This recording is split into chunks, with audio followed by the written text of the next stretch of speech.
not sure we should expect to see each other again. I couldn't bear that. I have to see you again. Please. God, you're so beautiful. Ahmed. I'm married.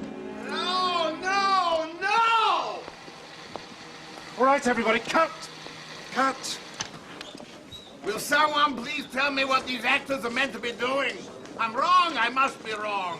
I thought this was a love scene. My dear Valerie, you are not discussing the weather with this man. You are about to commit adultery with him. Oh. Make a big pause before you say I'm married. Ahmed, count to 5, you turn, then say your line. Okay, let's see it.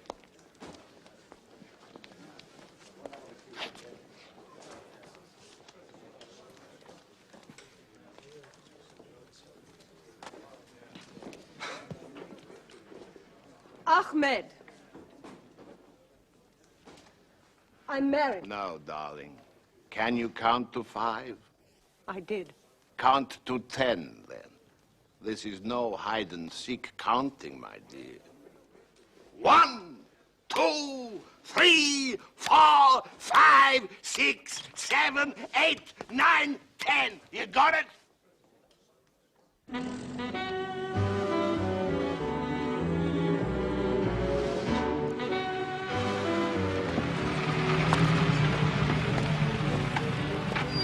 Morning. Captain Hastings and Monsieur Poirot. Guests of Bunny Saunders. Ah, yes. Very young, of course, to be directing his first picture. But what a break, getting Valerie Sinclair to star. Yes. Films are very boring, Hastings. But the actors who are paid to deceive us, now they are interesting, huh?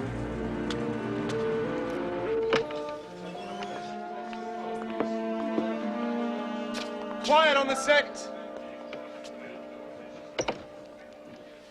Red light and bell.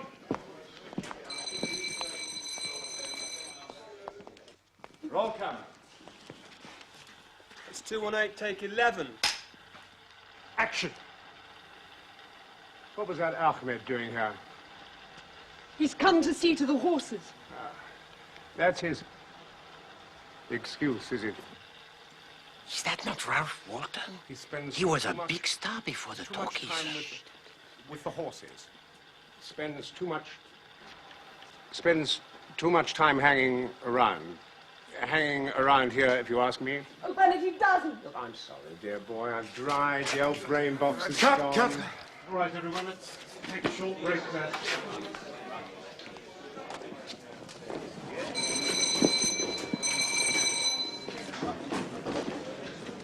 Going. I don't want to hear anything more. Mr. Reed, And now. You understand? Funny. Arthur, old love, glad you could make it. Wonderful to see you. May I introduce my good friend, Monsieur Hercule Poirot? Enchanté, monsieur. Mr. Law, I want to see Miss Sinclair in my office immediately. Yes, Mr. Reedman. Here, I must apologize for Reedburn. He's the head of the studio. No matter. He is obviously a busy man. Yes, he's just instructed me to sack Ralph Walton. Good God. Well, the truth is, old Ralph is past his best, but get him on a good day and you won't find a better actor anywhere. I suppose I've got to do it. Reedburn really hates him. Please forgive me for just one. What a terrible thing. Ah, Monsieur Paul.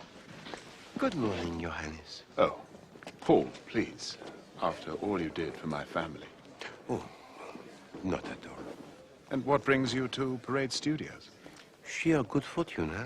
My associate, Captain Hastings, How do you do? and your director are very old friends. Oh, excellent. Well, welcome. Thank you. You treat me like a child. But I'm the biggest box office draw this studio has. True.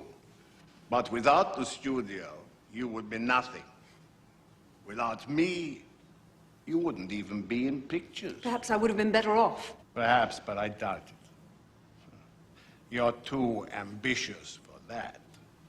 You know, you are even more beautiful when you're angry.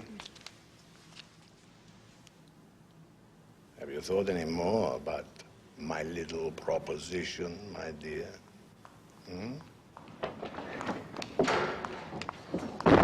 Swine. Mr. Walton, please, this is highly irregular. What's the matter, my dear Ralph? You're the matter, you skunk. What? You haven't even got the guts to sack me to my face!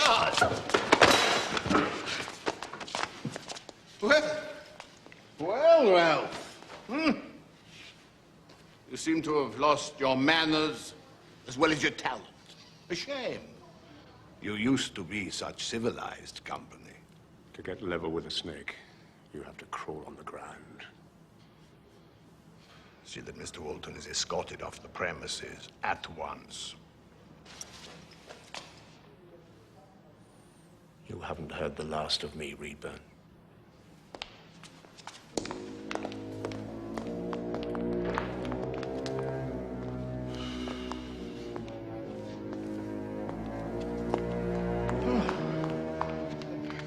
Are you all right, Henry? Of course I'm all right, and don't call me Henry. Go!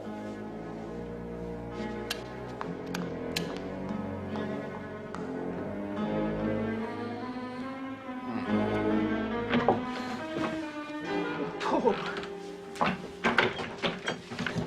He's an animal. There. It's all right, my darling. I tell you, I've a good mind to withdraw my backing from this picture. As long as you're with me, I can bear it. Just promise me that you won't see Reedburn on your own again. Yes. Yes, I promise.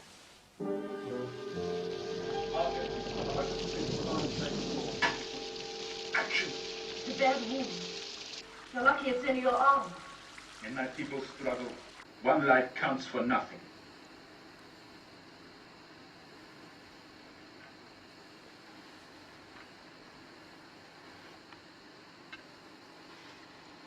I'll do my best. But you ought to see my husband. I feel that I shall be safe in your hands. Cut. Simple. What is missing, Bunny, is sex appeal. The demure doctor's wife is drawn irresistibly towards this handsome young fellow. She knows she will be unfaithful. It's the way of women. They cannot help themselves. They are putty in the hands of the wild demon that lurks in all of them.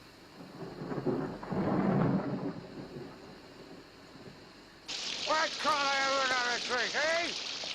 Why can't I have another drink? Does a ruddy Reedburn own this studio or something? What if he does? He doesn't own me. And I can have a drink if I like.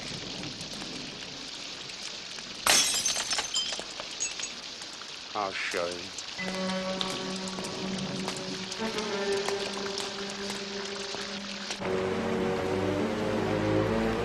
Mr. Reedburn's house just coming up, miss. Stop just here.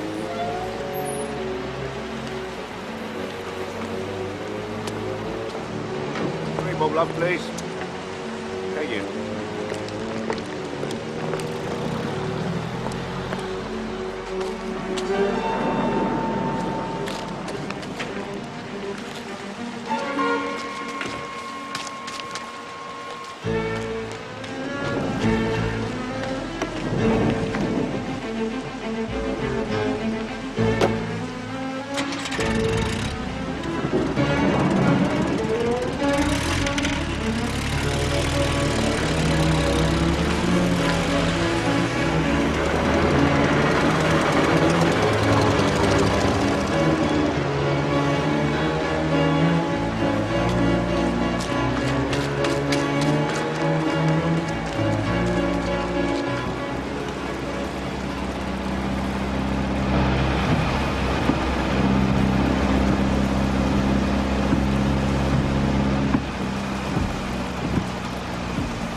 Inspector. Something really terrible has happened.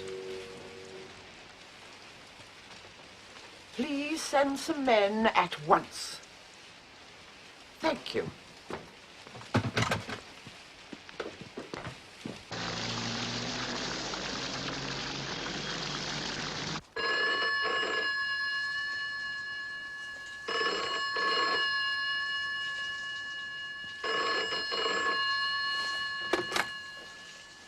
Hello? Is that RQ, Poirot? Yes? It's Paul of Lorena. Ah, Your Highness. Please, Poirot, Paul. Pardon, Paul. The most awful things happen, Poirot. I desperately need your help. Yes? Valerie's in trouble. Serious trouble. Mon Dieu, is she with you? She's just telephoned. I'll do anything I can to help. You see, Poirot, Valerie and I are engaged to be married. I had no idea. No, it's not generally known. See, my family would never approve if there was the slightest hint of scandal. Where is Mademoiselle Sinclair now? She's at a house near Reedburns. It's called the Willows. How did she come there? She just ran to the nearest house. Is she implicated in a criminal matter? I fear so. Whatever your family might think, my friend, you must call the police. That's already happened. They have been called? Yes. Excellent. Be straightforward with them and they will be discreet. I was against it at first, but the people at the Willows, the Oglanders, insisted. Yes. But I'm worried about the publicity. Now, I will do everything in my power to protect your reputation. But I must know exactly what happened.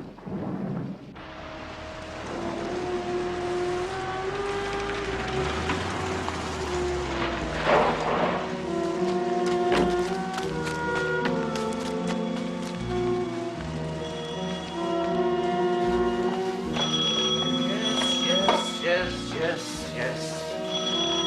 All right. Police, Chief Inspector Japp. We've had a report of disturbance here. Disturbance? In the library. And you are? Frampton. Mr. Reedburn's manservant, sir. Where is it then? The library? It's over here, sir. One moment, sir.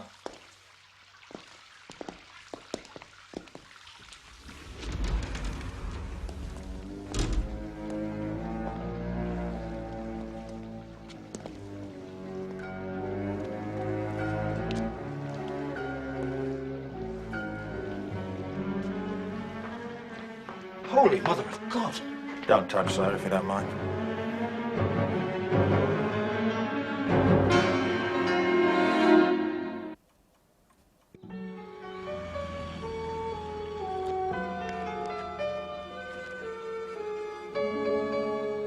Well, it all happened so quickly, Chief Inspector. The four of us were playing bridge when suddenly there was this commotion at the window. We were astonished to see a young lady beating at the panes. Absolutely terrified she looked.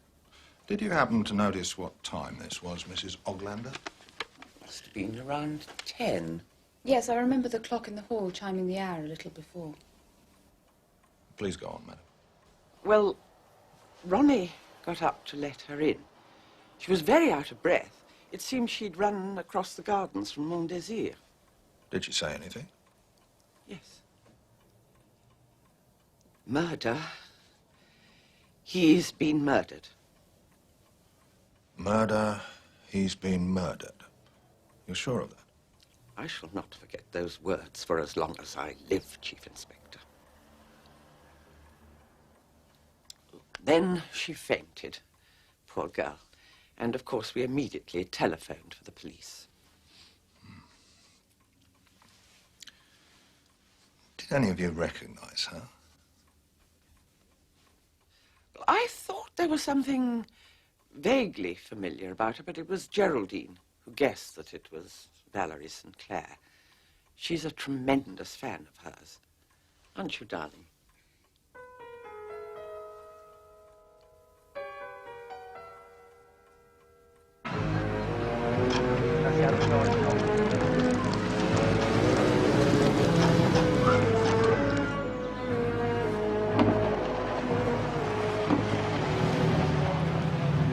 remember, mon ami, it is important that we keep a discreet silence about our connection with Prince Paul and Mademoiselle Sinclair. Oh, yes. Right.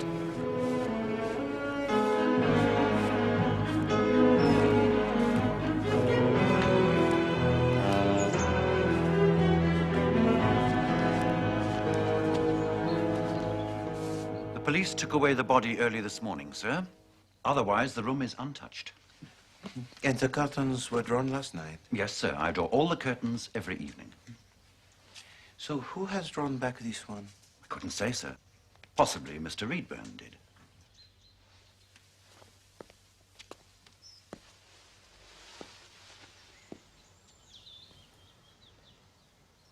What is this house? That's the Willows, sir. Neighbours of Mr. Reedburn. Name of Oglander, I believe. Ah, yes. The Oglanders. Excuse me, please. Thank you. And this window overlooks the drive, no? That's right, sir.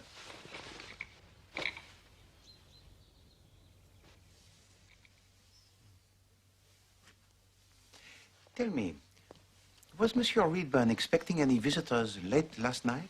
He didn't say so, sir. But after Mr. Saunders had left... Barney Saunders? That's right, sir. He and Mr. Reedburn were viewing rushes in the projection theatre. Mr. Saunders left at about 9:30, I think it was. And later?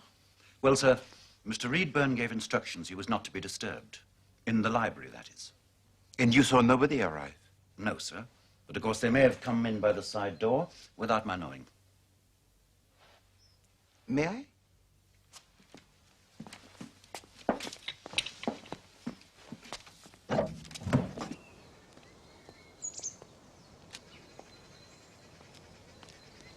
Thank you.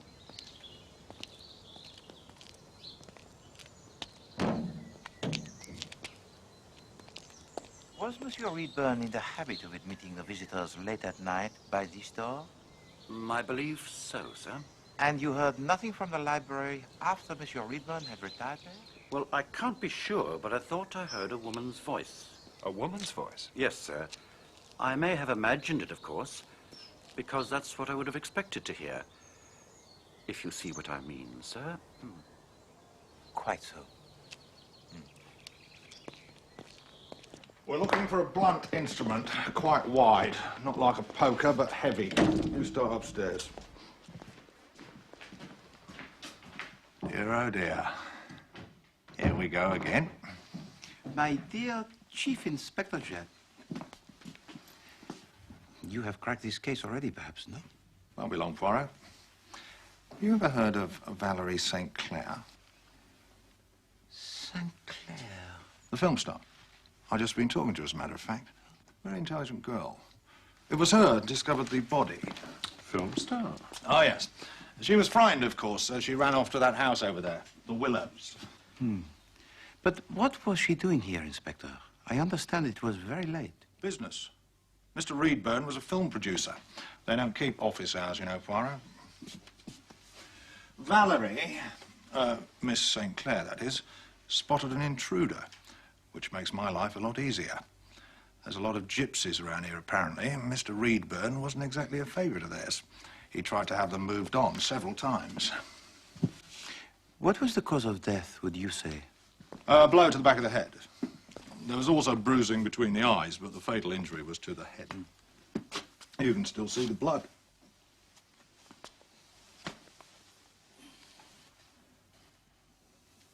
So he was lying on his back? Correct. Perhaps he fell back against this?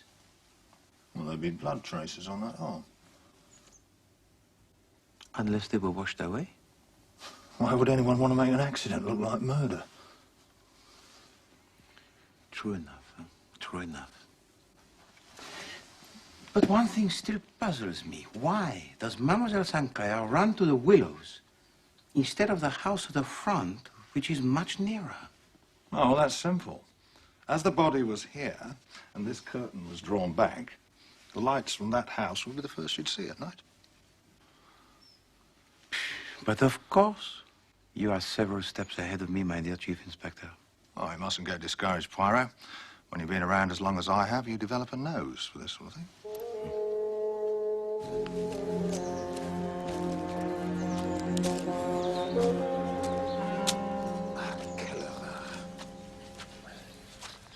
Poor Valerie Sinclair had to come this way in the dark. Do you reckon Japp's onto something? This gypsy business, I mean. A man like Reedburn had enemies, huh? Too many.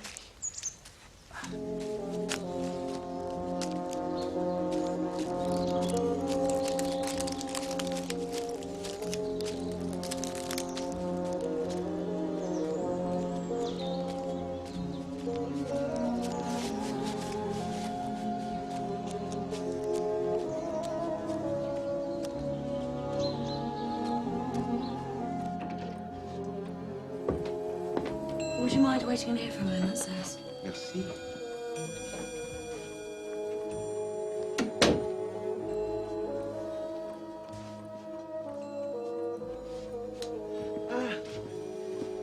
La famille Hastings.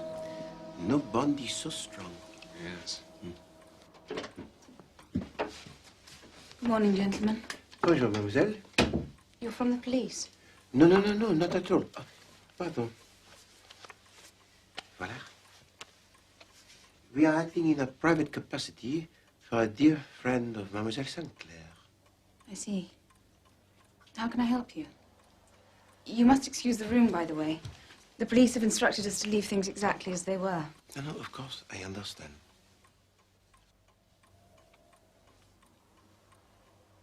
You were playing bridge last night, Yes. and you yourself were sitting... There, facing the window. I was partnering my mother and had just bid one no trump when it happened. When Miss Sinclair appeared at the window, I mean. You had been playing for long? Perhaps an hour or so. We played several rubbers. Mademoiselle Sinclair is still here, is she not? Yes.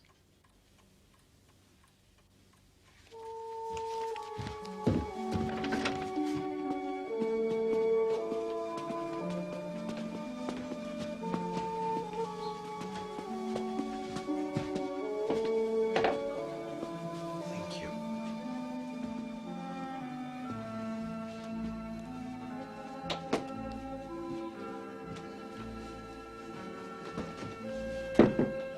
Come in. Monsieur Poirot, Captain Hastings, thank you for coming. Mademoiselle? Please. Yes.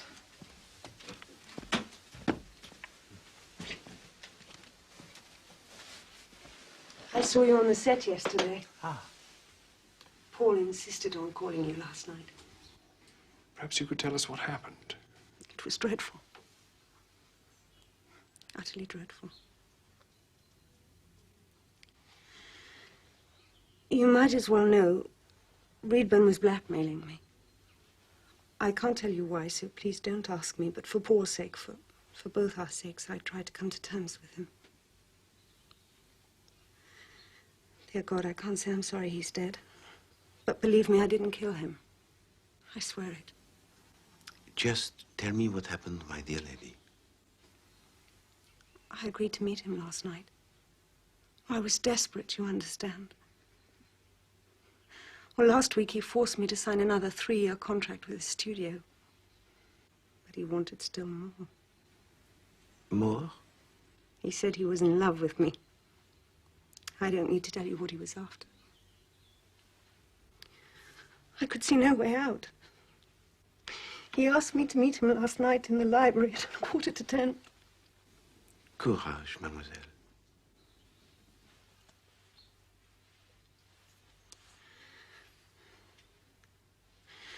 When I entered, it appeared to be empty.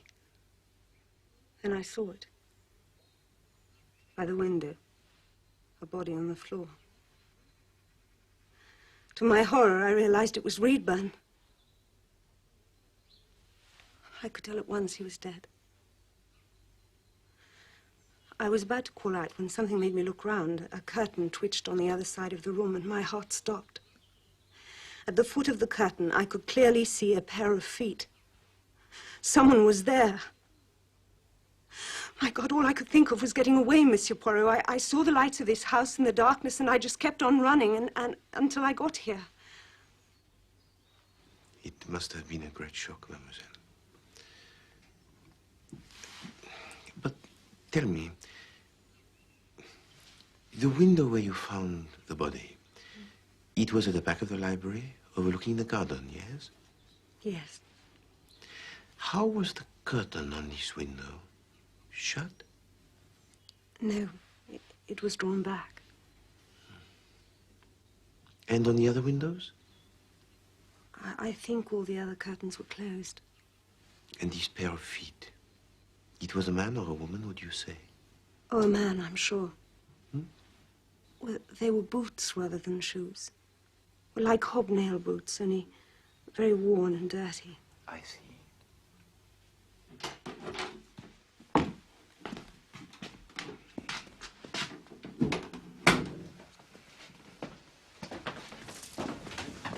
Begging your pardon, sir. Mrs. Oglander would like a word with you, if you wouldn't mind waiting for a while in the drawing room. No, by all means.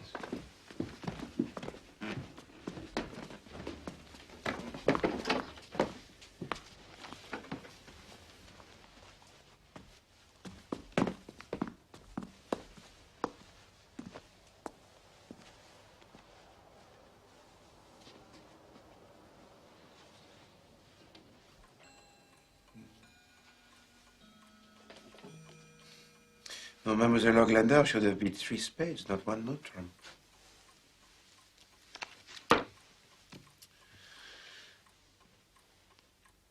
Tiens.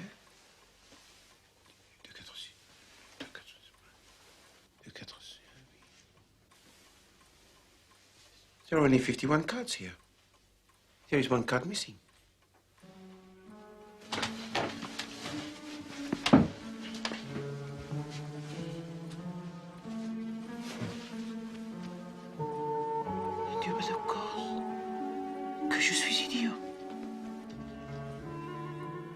Hastings, this explains everything. There is no king of clubs.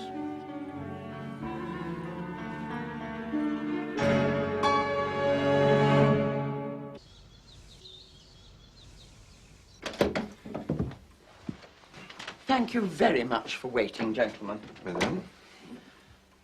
I wonder if I might ask a small favor of you, Mr. Poirot. I am at your service, madame.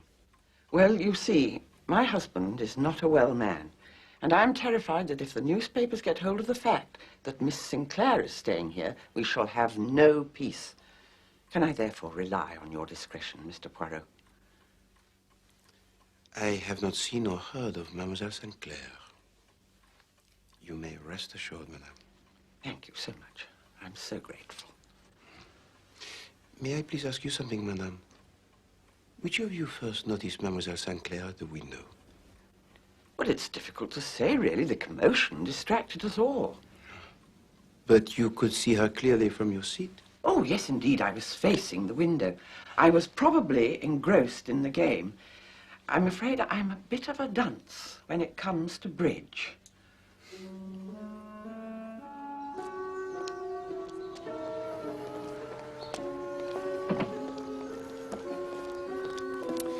You're up to something, Poirot. I'm dashed if I know what. Patience, my friend.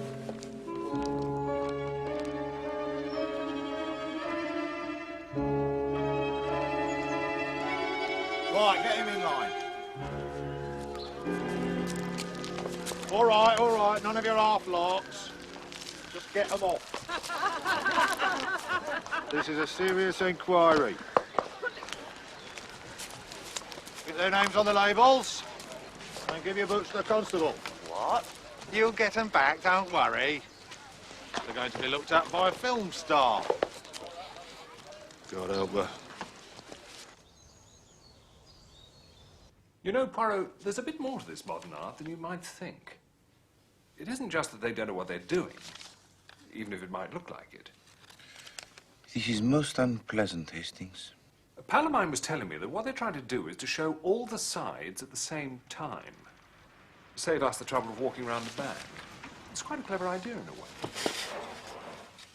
I mean, take this fellow, for instance. I mean, that bit might be his front and his back as well, if you get my meaning. It's all quite scientific, really. Trouble is, most of the time, they're half mad with booze and drugs, so what they see isn't all that reliable. It's the artistic temperament, that's the problem. What have you got there? Oh, Bunny, what are you doing here? Looking for you and Monsieur Poirot, actually. Prince Paul said you'd be here. Oh, what's up? Well, look, it may be nothing important. When I was driving back from here last night, I nearly ran straight into Ralphie Walton coming the other way, swerving around like some mad dervish he was. So you think he was coming here to see Monsieur Reedburn, intent on revenge? I don't know, but he certainly didn't look like a man paying a social visit. He doesn't wear hobnail boots, does he? Walton, I mean. Beg pardon, sir, but there's a telephone call from Mr. Saunders. For me? Yes, sir. Who on earth could be calling me here? Excuse me. So, did Ralph Walton kill Reedburn? That is the big question, mon ami. What about the missing bridge card? It is in my pocket. I don't understand. Well, there is no great mystery. The missing card was in the box all the time. It had simply not been taken out with the others. C'est tout. Well, that was Prince Paul. To say that Ralph Walton has been taken to the local cottage hospital, crashed his car near here in the early hours of the morning. Good heavens. Is he all right? A broken collarbone and a hangover, but he's comfortable, apparently. Look, I think I'll trot over to see the old boy now, all right? Hastings, why don't you accompany Monsieur Saunders? Huh? I must return to the Willows, and I think it best if I go alone. Oh, all right, if you think so. Besides, you can question Monsieur Ralph Walton about last night, perhaps. Right.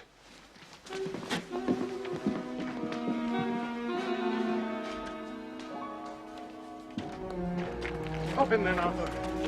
Right.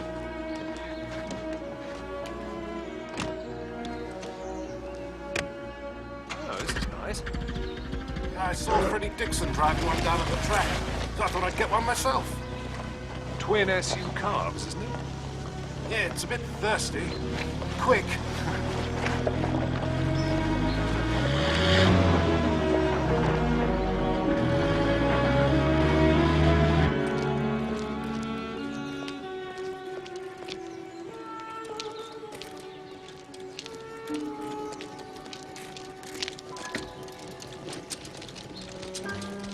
Morning, sir.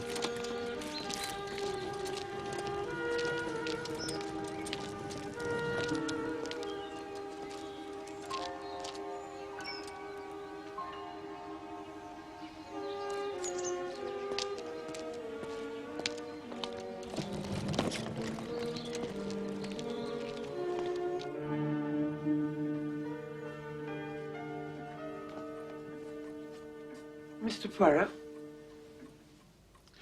I must apologize for this unexpected return, madame. I was anxious to fully set your mind at rest. You have a second daughter, madame? Had. She died, I'm afraid. I am sorry to hear you say that.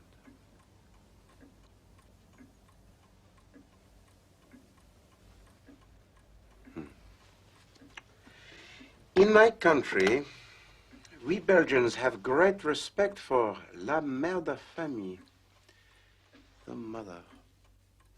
She is all important. Do not worry.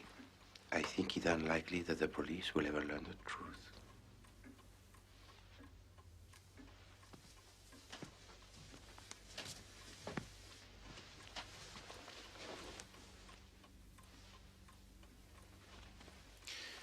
You will permit me, madame, to return the missing card to the pack?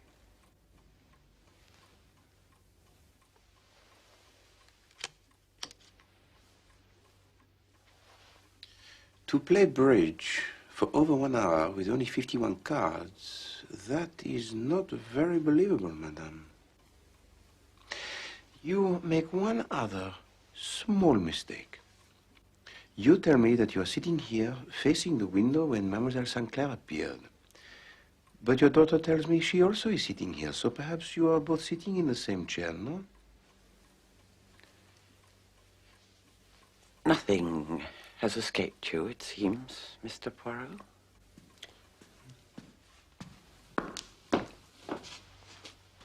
You are feeling better, mademoiselle? Yes, much better, thank you. Mademoiselle, I found these in the house of Monsieur Reedburn. What have they to do with me? You are a good actress and a loyal daughter, Mademoiselle Oglander.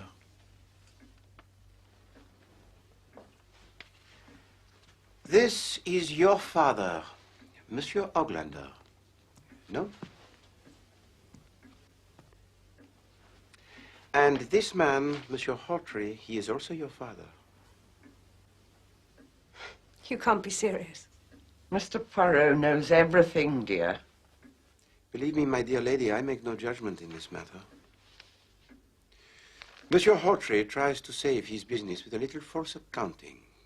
Well, fathers have done worse for the sake of their children. But Monsieur Hawtrey is caught, and in his shame he changes his name to Oglander. When your family come to live here, Mr. Reedburn discovers these facts and tries to blackmail you. Is that not so? I lived in dread, Monsieur Poirot, that he would divulge everything. Paul could never marry me then. I think it is best if you keep these, mademoiselle.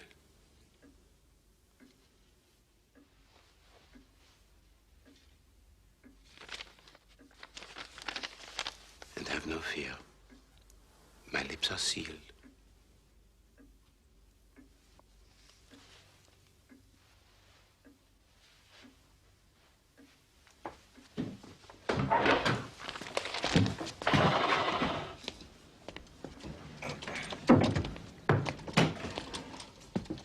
I say, Val, what are you doing up? No, I should be careful. We just saw that little French chap snooping his way back up here.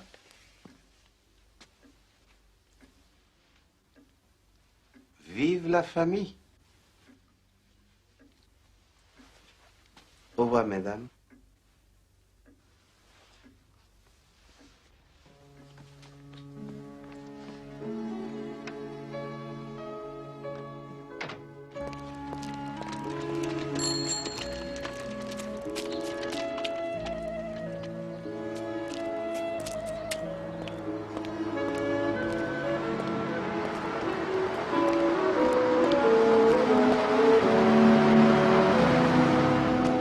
Like to live back to town, Poirot? Well, that is most kind of you, Inspector, but I have to meet Captain Hastings back at Mont Desir. Ah, yes. By the by, how'd you get on at the Willows? Well, nothing of any interest, I have to admit. What about your gypsies? Drawn a blank so far. Difficult blighters to deal with. But we'll find him sooner or later, don't you worry. I admire your persistence, my friend. Little grey cells are all very nice, Poirot, but it's dogged as does it. Yes, well, thank you very much, Inspector. I will try and remember that. Au revoir.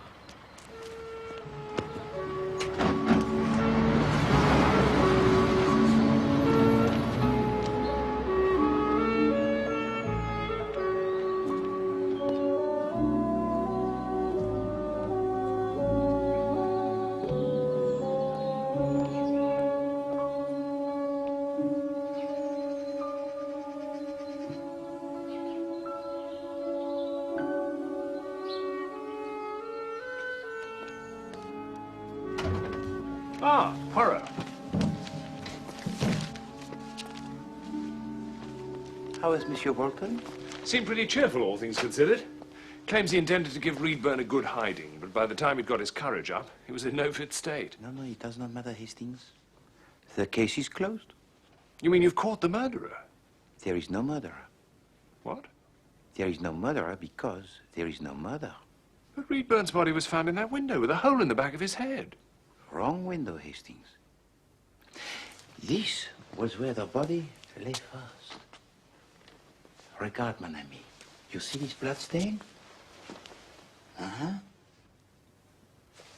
Now remember, Chief Inspector Japp said that there was bruising on the face of Monsieur Reedburn, huh? The reason?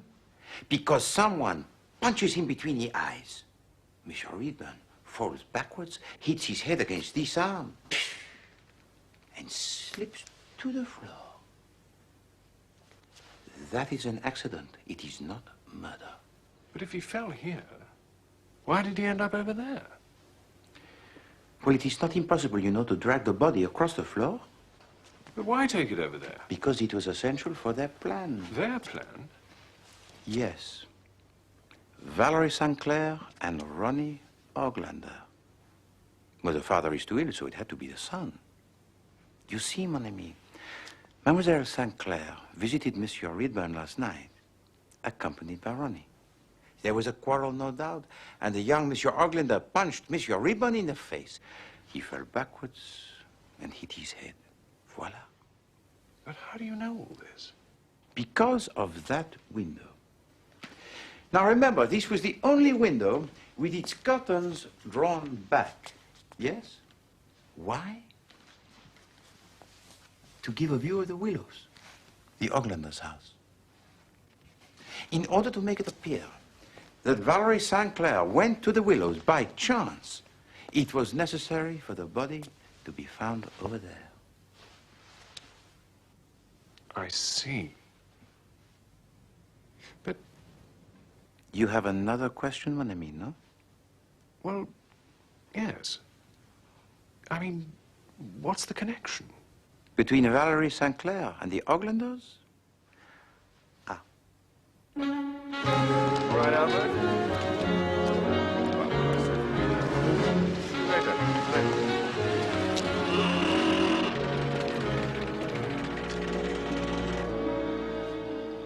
What was that Ahmed doing here? He's come to see to the horses. That's his excuse, is it? He spends too much time hanging around here, if you ask me. Oh, Bernard, he doesn't. I'm still your husband, Vivian. Just don't ever forget that.